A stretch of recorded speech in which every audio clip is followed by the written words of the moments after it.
How to turn on or turn off auto download on maps.me. Hello friends, welcome to another tutorial. In this video I'm going to show you how you can turn on or turn off auto download on maps.me. So if this is your question, ensure you watch this video till the end.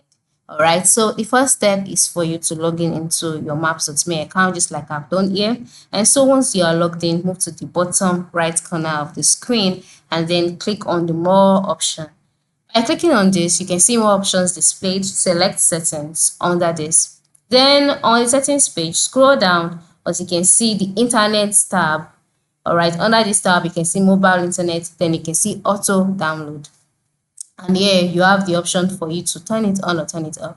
If it is turned off, it will be showing gray, just like mine is showing. But if it is turned on, it will be displaying blue. So if you want it to auto download, you will turn it on this way. But to turn it off, click on this and it will be turned off. You turn it on this way, to turn it off this way. So this is it. This is how you can turn on or turn off auto download on maps.me. I'm sure you can see that it's simple, so ensure you try this out. Thank you for watching and have a good day.